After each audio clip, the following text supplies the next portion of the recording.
Assalamualaikum warahmatullahi wabarakatuh.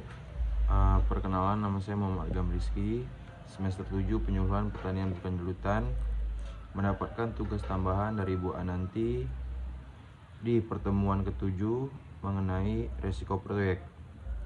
Baik, yang pertama dari ruang lingkupnya.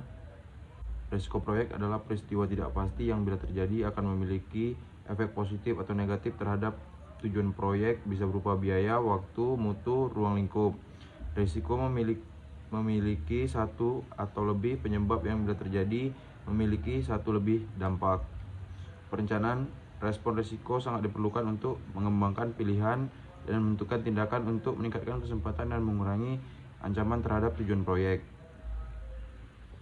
Kemudian sumber risiko di lingkungan sekitar. Yang pertama dari sosialnya, sumber risiko utama yaitu masyarakat. Tindakan orang kedua menciptakan kejadian yang menyebabkan penyimpangan yang merugikan dari harapan. Contohnya pencurian pada swalayan, vandalisme, hura-hura, atau pemogokan.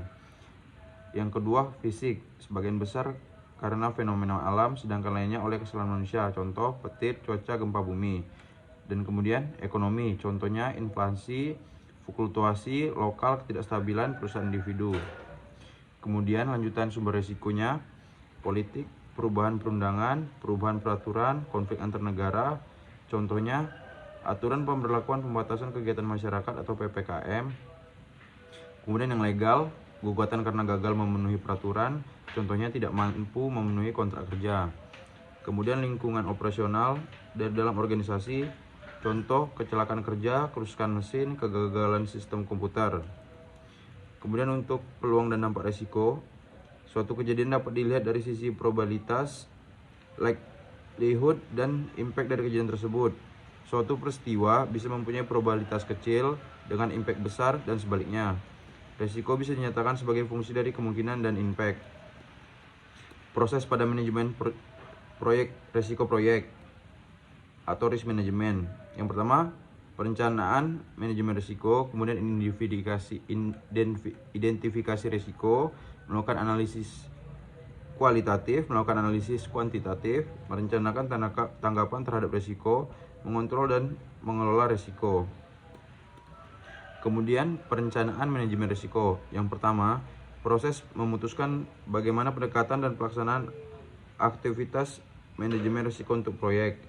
Kemudian yang kedua, memastikan tingkat, tipe, dan visibilitas manajemen risiko yang setara dengan risiko dan kepentingan proyek bagi organisasi. Kemudian yang ketiga, menyediakan sumber daya dan waktu yang memadai untuk aktivitas dan manajemen risiko. Yang keempat, menetapkan basis yang disepakati untuk mengevaluasi risiko.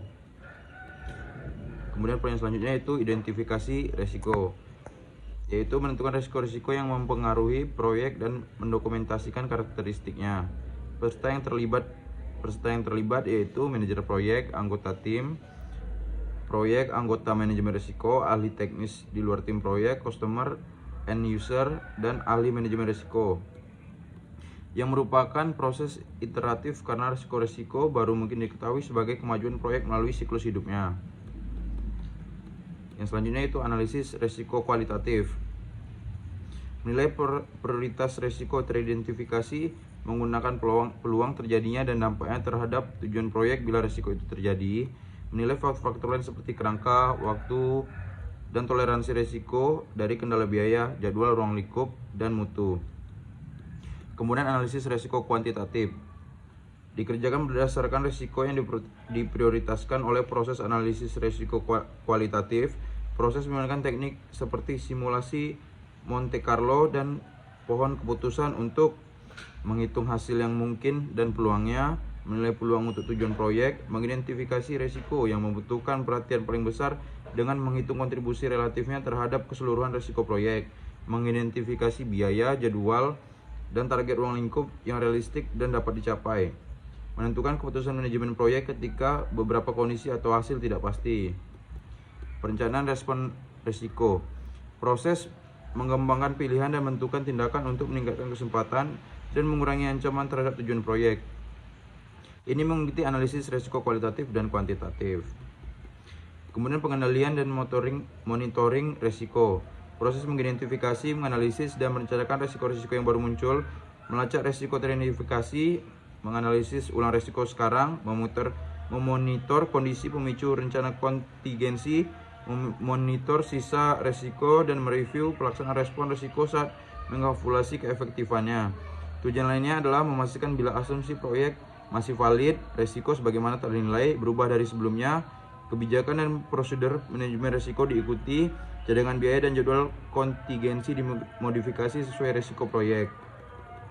Baik, cuman itu yang bisa saya sampaikan. Saya ucapkan terima kasih. Wabillahi taufiq wal hidayah. Wassalamualaikum warahmatullahi wabarakatuh.